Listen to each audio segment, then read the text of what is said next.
Selamat pagi dan salam sejahtera. Perkenalkan, saya Demi Triana Bano SAG, guru agama Katolik di SDI Sunan, Kecamatan Rinhat, Kabupaten Malaka. Sekaligus saya sebagai mahasiswa. Meli ya. Tidak begini, Mama mampu. Selamat pagi dan salam sejahtera. Perkenalkan, saya Demi Triana Bano SAG, guru agama Katolik di SDI Sunan, Kecamatan Rinhat, Kabupaten Malaka. Sekaligus saya sebagai mahasiswa PPG dalam jabatan tahun 2022 Angkatan 1 di LPTK Santo Yakobus Merauke. Pada kesempatan hari ini, Kamis 12 Januari 2023, saya akan melaksanakan ujian kinerja praktek pembelajaran di SDI Sunan, Kecamatan Rinhat, Kabupaten Malaka. Praktek pembelajaran ini saya laksanakan pada kelas 4 dengan materi pokok Allah menyampaikan 10 firman-Nya sebagai pedoman hidup. Berikut video uji kinerja saya. Selamat menyaksikan.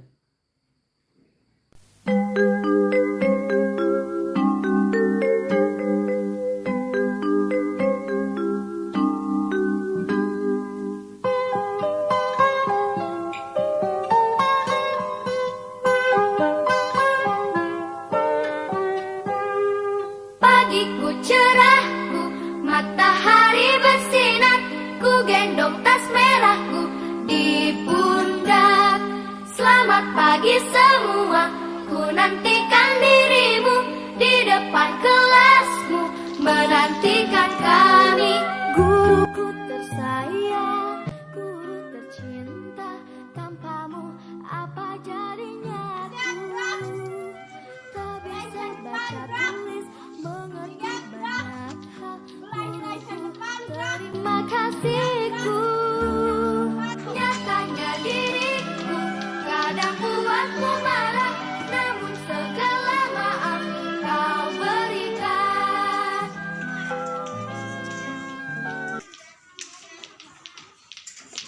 Pagi.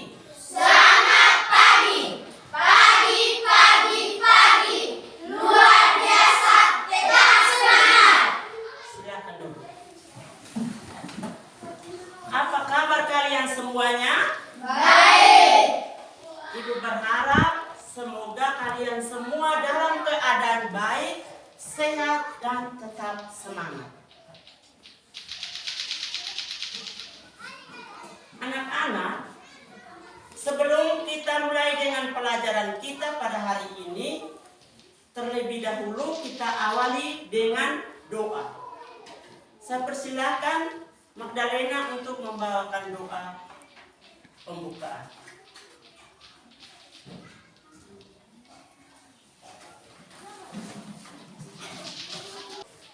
Anak-anak, marilah kita ambil sikap doa yang benar. Sikap doa.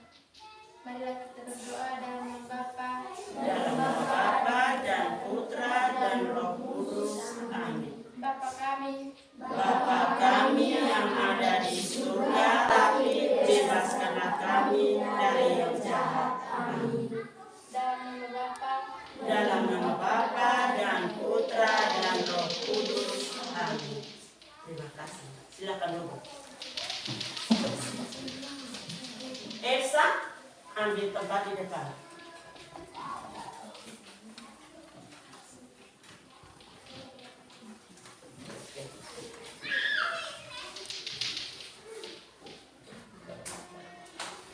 Sekarang kita cek dulu kehadiran.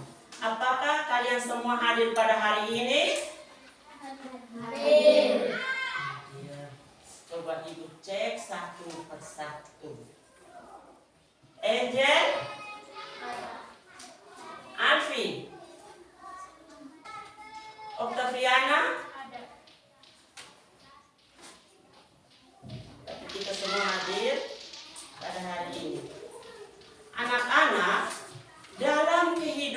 bersama, kita selalu membutuhkan aturan-aturan untuk menjamin ketertiban kita.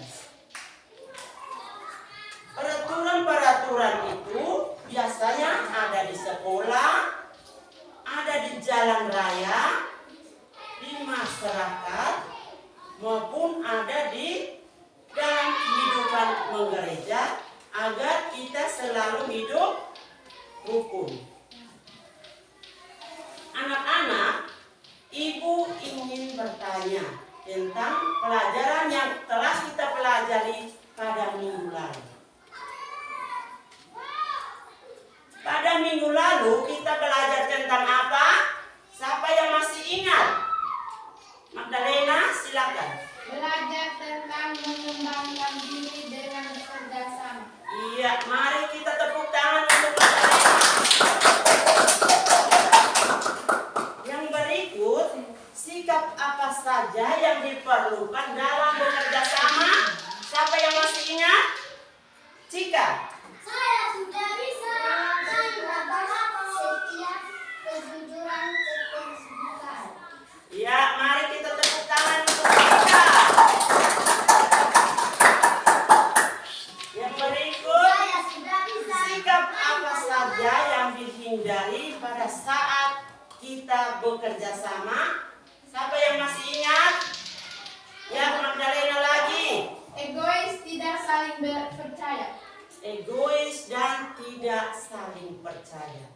Mari sekali lagi kita tepuk tangan untuk Magdalena.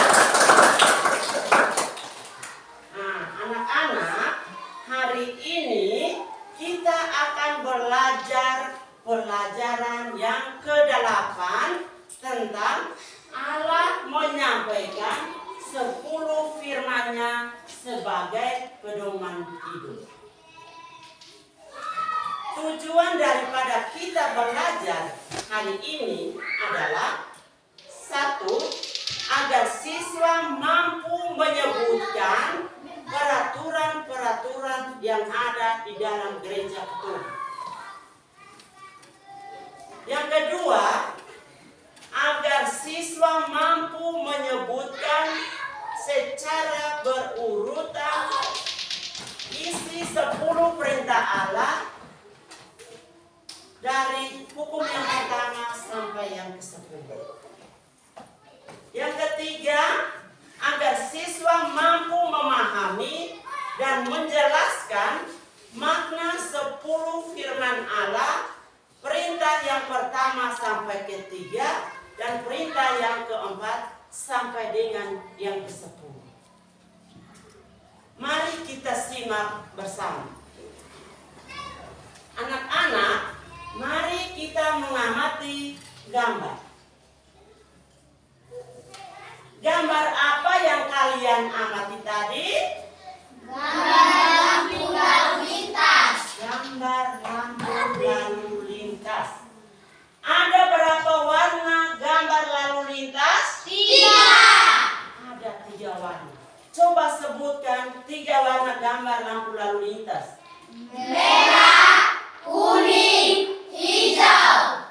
Merah, kuning, dan hijau. Apa makna daripada warna-warna gambar lampu lintas? Yang pertama, warna merah itu berfungsi sebagai apa? Stop. Nah, warna merah berfungsi untuk kita berhenti atau kita stop. Kita tidak boleh melanggar peraturan. Yang kedua, warna Kuning. warna kuning. Fungsinya untuk apa? Bersiap-siap. Bersiap-siap atau kita harus berhati-hati. Lalu yang ketiga, warna hijau. Fungsinya untuk apa? Terus berjalan. Kita bisa jalan. Saat kita di beton, kita lihat, oh ini sudah lampu hijau yang membawa kendaraan bermotor atau mobil, kita sudah bisa melanjutkan perjalanan. Pada saat warna Hijau. hijau.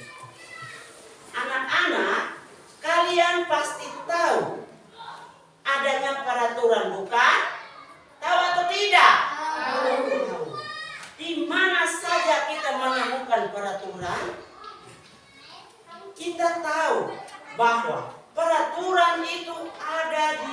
mana-mana, baik di sekolah, di rumah, di jalan raya, dalam kehidupan bermasyarakat, dalam kehidupan menggereja, dan di mana saja kita berada pasti ada peraturan.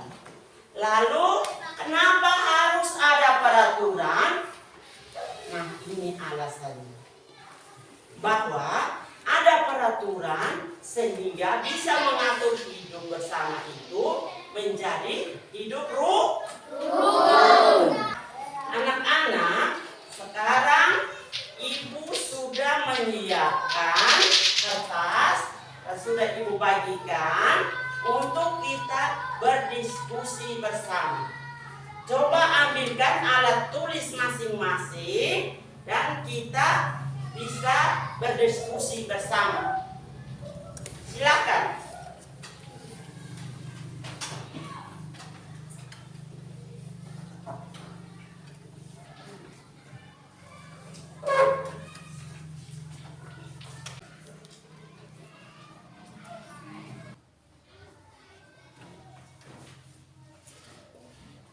Nah, sekarang ibu persilakan untuk kelompok 1 presentasikan hasil diskusi dari kelompok 1.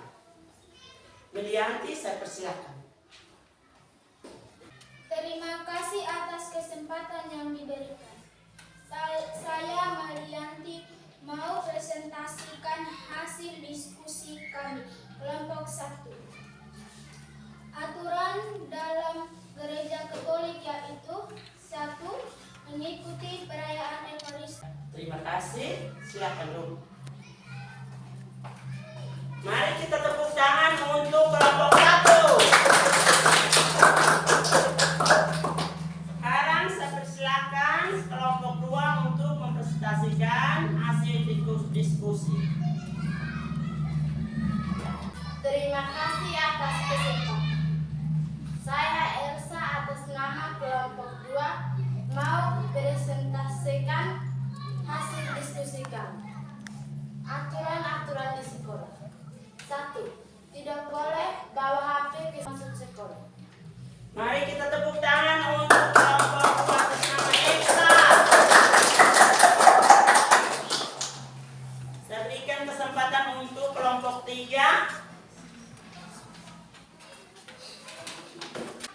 Terima kasih atas kesempatan yang diberikan.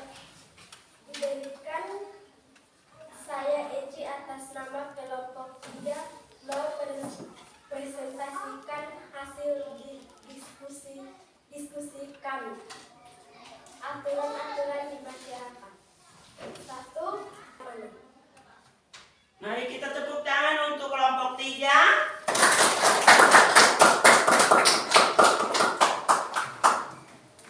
Baik anak-anak, tadi kelompok 1 sudah berdiskusi tentang aturan-aturan di dalam gereja.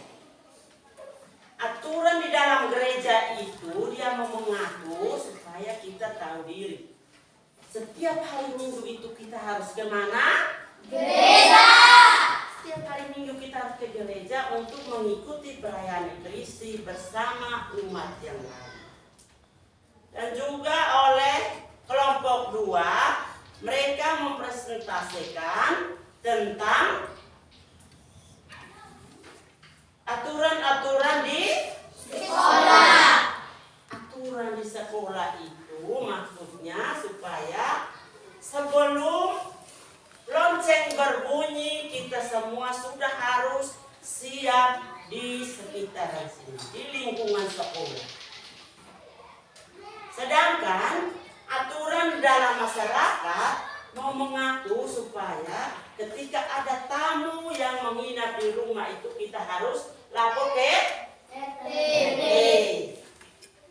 Dan juga sudah diumumkan bahwa setiap hari Jumat itu kita harus bikin apa? Membersihkan lingkungan. Di sekolah pun begitu. Kita harus membersihkan lingkungan pada hari Jumat. Biasanya disebut dengan Jumat bersih. Anak-anak, aturan itu sangat penting dalam upaya mencapai tujuan. Sudah banyak kejadian-kejadian fatal dan bahkan sampai merenggut nyawa. Itu karena kita tidak mengindahkan aturan. Contohnya, lalu lintas, aturan lalu lintas. Anak-anak sekarang sudah minum mabok, tidak tahu lah aturannya bagaimana. Pada saat mengendarai motor tidak memakai apa? Helm. Ketika jatuh, mati. Dan ada juga contoh bahwa dokter memberikan resep untuk kita minum obat sesuai dengan resep dokter. Dan contoh yang konkret pernah terjadi di rumah ibu, di tetangga, anak-anak tetangga. Dia minum obat itu melebihi dosis. Dan ketika dia minum, beberapa saat kemudian kita lihat mulutnya berbusa. Itu karena apa? Tidak mengikuti petunjuk dokter. Dokter bilang apa? Kita minum obat itu 1 hari berapa kali? 3 kali, yaitu pagi, siang, dan malam. Ternyata anak yang bertetangga dengan ibu, dia minum obat itu melebihi dosis. Ketika kita melihat mulutnya sudah berbusa, badannya sudah lemah, dibawa ke rumah sakit tidak tertolong, akibatnya dia meninggal karena kita tidak mengikuti aturan-aturan yang ada. Anak-anak, sekarang kita melihat ada sebuah aturan berupa firman-firman Allah yang terdapat di dalam kitab Keluaran bab 20 ayat 1 sampai dengan ayat 17. Lalu Allah mengucapkan segala firman ini. Akulah dan yang berpegang pada perintah-perintahku. Jangan menyebut nama Tuhan Allahmu dengan sembarangan. Sebab Tuhan akan memandang bersalah orang yang menyebut namanya dengan sembarangan. Ingatlah dan kuduskanlah hari Sabat. 6 hari lamanya engkau akan bekerja dan melakukan segala pekerjaan. Tetapi hari ke-7 adalah hari Sabat Tuhan Allahmu. Maka jangan melakukan sesuatu pekerjaan. Hormatilah ayahmu dan ibumu, supaya lanjut umurmu di tanah yang diberikan Tuhan Allahmu kepadamu. Jangan membunuh, jangan berzina, jangan mencuri, jangan mengucapkan saksi dusta tentang sesamamu, jangan mengingini rumah sesamamu, jangan mengingini istrinya, atau hambanya laki-laki, atau hambanya perempuan, atau lembunya, atau keledainya, atau apapun yang dipunyai sesamamu. Anak-anak, tadi kita semua mendengar bersama apa isi dari 10 perintah Allah. Di sana 10 perintah Allah. Waktu itu Tuhan meminta kepada Musa supaya disampaikan kepada orang-orang Israel. Bunyinya seperti ini. Aku Allah Tuhan. Satu. Siapa yang masih ingat? Alfeus. Perintah yang pertama. 1. Jangan memuja berhala, berbaktilah kepadaku saja. Dan cintai. Aku lebih dari segala sesuatu. Perintah yang pertama ini artinya kita tidak boleh menyembah yang lain selain Tuhan. Kita tidak boleh memberhalakan uang, kita tidak boleh memberhalakan kekuasaan, dan kita tidak boleh memberhalakan barang-barang. Perintah yang pertama ini adalah supaya kita dengan sepenuh hati mengikuti perayaan Ekaristi dengan penuh hati. Lalu perintah yang kedua, coba siapa yang masih ingat? Cika. Jangan menyebut nama Tuhan Allahmu tidak dengan hormat. Jangan menyebut nama Allah Tuhanmu tidak dengan hormat.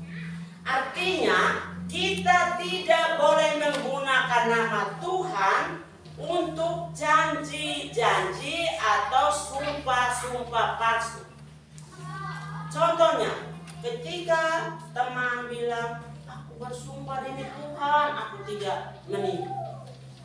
Kemarin teman ngomongnya begini. Hal ini tidak diinginkan oleh Tuhan karena kita melanggar perintah yang keberapa? Perintah yang kedua. Tetapi kalau kita menyebutkan nama Tuhan dalam hal-hal kebaikan, kita menyebutkan nama Tuhan dengan hormat, dan kita menyebutkan nama Tuhan dalam doa itu boleh. Tetapi kalau kita menyebutkan nama Tuhan untuk hal-hal yang janji-janji atau sumpah-sumpah palsu itu tidak boleh. Lalu perintah yang ketiga, siapa yang masih ingat? Elsa. Kuduskanlah hari Tuhan. Kuduskanlah hari Tuhan. Orang tanya, kapan ya hari Tuhan itu? Hari Tuhan itu adalah hari Minggu. Hari Minggu. Tuhan sudah memberikan kita 6 hari untuk kita bekerja, untuk kita belajar, dan untuk kita bermain. Nah, 1 hari yang dikhususkan untuk Tuhan, kita harus gunakan dengan baik untuk merenungkan hubungan kita dengan Tuhan dengan cara mengikuti perayaan Ekaristi di gereja. Apakah anak-anak kelas 4 ada yang tidak masuk gereja? Masuk. Masuk. Ya, Ibu yakin bahwa anak-anak kelas 4 setiap hari Minggu ke gereja. Lalu perintah yang keempat, coba siapa yang tahu? Angel. Hormatilah ibu bapamu. Hormatilah ibu bapamu. Ini adalah perintah dari siapa? Perintah dari Tuhan sendiri. Ini bukan perintah dari bapak dan mama di rumah, dan bukan perintah dari bapak ibu guru di sekolah. Oleh karena itu, ibu harapkan semoga anak-anak harus menghargai orang tua ketika orang tua menyuruh. Orang tua suruh cuci piring, tos sapu, ambil air, kita harus ikut suruhan orang tua. Kita tidak boleh membantah orang tua. Kita tidak boleh melawan orang tua. Kalau kita melawan, kita membantah karena orang tua suruh ambilkan ini. Tetapi karena anak sibuk dengan HP tangan, begini-begini terus. Sepertinya di dalam rumah itu ada patung hidup. Ketika orang tua masuk, oh padahal ada orang. Itu karena tidak menuruti perintah orang tua. Jadi itu tidak boleh. Lalu perintah yang kelima, Magdalena, Jangan membunuh. jangan membunuh. Jangan membunuh ini merupakan perbuatan yang tidak diinginkan oleh Allah. Karena apa? Karena yang berkuasa untuk hidup dan matinya seseorang itu adalah siapa? Allah sendiri. Yang keenam, Eci, Jangan berbuat cabul. jangan berbuat cabul. Berzina itu merupakan dosa berat. Dosa besar yang sangat tidak diinginkan oleh Allah. Karena kita manusia sudah diberi akal budi untuk mengontrol hawa nafsu kita. Dan ini berlaku untuk orang yang sudah berumah tangga, untuk orang yang sudah berkeluarga, sehingga mereka harus setia kepada pasangannya. Lalu perintah yang ketujuh berbunyi, Rosari, Jangan mencuri. jangan mencuri. Ini artinya mengambil barang atau milik orang lain tanpa izin atau tanpa ketahuan. Umpamanya kita mau pinjam, kita harus izin dulu sama teman. Kita tidak boleh ambil secara diam-diam. Karena mencuri itu merupakan perbuatan yang tidak terpuji. Lalu perintah yang ke-8. Siapa yang tahu, Eci? Jangan bersaksi dusta terhadap sesama manusia. Jangan bersaksi dusta terhadap sesama manusia. Ini artinya kita tidak boleh menipu, kita tidak boleh berbohong. Kalau ya, katakan ya, kalau tidak, katakan tidak. Yang berikut, perintah yang ke-9, siapa yang masih ingat? Alfeus? Jangan berbuat cabul. Jangan ingin berbuat cabul. Itu perintah yang ke-9 itu sama dengan perintah yang ke-6. Itu bagi orang yang sudah berkeluarga, bagi orang yang sudah berumah tangga, yang harus setia kepada pasangannya. Lalu perintah yang ke-10, Eci, Jangan menghinakan diri sesama manusia secara tak adil. iya. Perintah ini mengingatkan kita untuk tidak menaruh iri hati terhadap orang yang sudah punya. Kita yang lain, kita harus bersyukur tentang apa yang kita dapat. Apapun juga yang kita alami, apa yang kita ada, kita harus mensyukurinya. Kita tidak boleh iri terhadap orang-orang yang hidupnya sudah mewah, orang yang hidupnya sudah berkecukupan. Anak-anak, dari 10 perintah Allah ini dibagi menjadi 2 bagian. Yaitu bagian yang pertama, dari perintah yang pertama sampai yang ketiga, itu berbicara tentang hubungan manusia dengan Allah. Sedangkan perintah yang keempat sampai dengan yang ke-10 itu berbicara tentang manusia dengan manusia lain. Anak-anak, yang kita ketahui dalam kitab suci Perjanjian Lama dituliskan peraturan-peraturan itu dalam berapa loh batu? 2 loh batu. Dan diberikan kepada Musa yang waktu itu Musa dipilih oleh Allah untuk membantu orang-orang Israel. Dan bangsa Israel menghayati peraturan itu sebagai wujud pendampingan Allah ketika mereka mau masuk ke tanah terjanji, yaitu tanah Kanaan. Anak-anak, manusia itu hidup dalam kebersamaan. Dan dalam setiap kebersamaan itu muncul yang biasanya dinamakan pemimpin. Pemimpin itulah yang diharapkan untuk menyelesaikan semua persoalan. Dan pemimpin dan aturan itu berguna untuk bersama sehingga manusia dapat mencapai cita-cita dan tujuan hidup.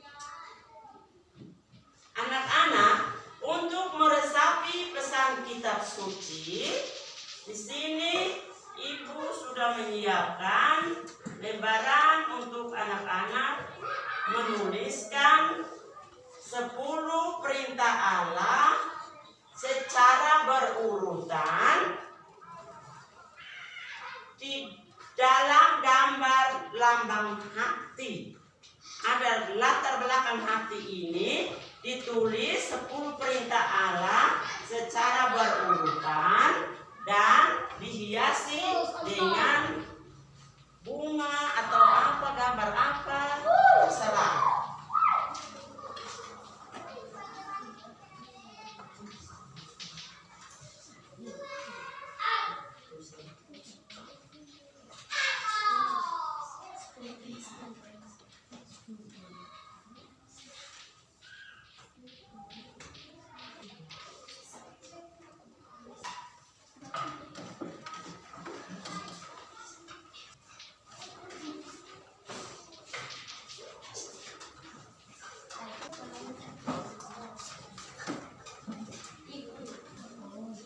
Anak-anak, sebagai bahan evaluasi kita, hari ini Ibu memberikan beberapa pertanyaan. Apakah materi 10 firman Allah berguna bagi perkembangan imanmu? Berguna atau tidak? Berguna. Berikut, apakah proses belajar mengajar kita hari ini berjalan baik dan lancar? Lancar. Sebagai bahan refleksi, anak-anak, kita harus merenungkan bahwa satu, apakah saya selalu berdoa?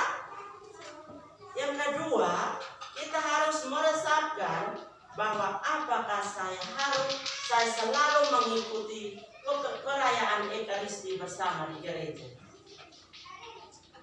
Anak-anak, sekarang kalian diberi tugas untuk membuat buku mingguan dan menuliskan isi khotbah pada hari Minggu yang telah disampaikan oleh pastor atau pemimpin ibadah sebagai wujud firman ketiga, yaitu kudus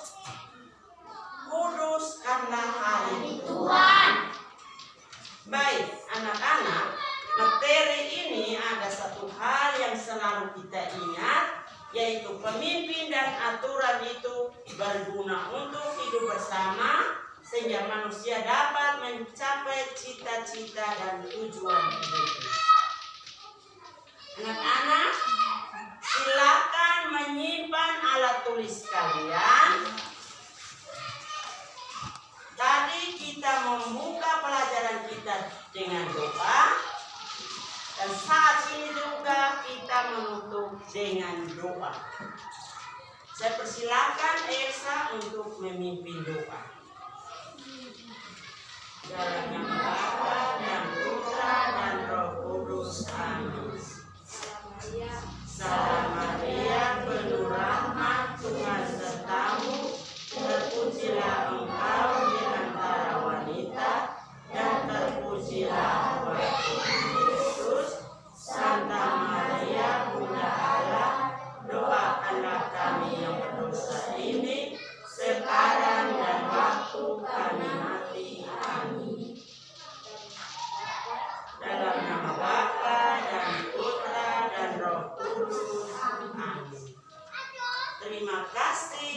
sampai jumpa. Tuhan memberkati. Amin.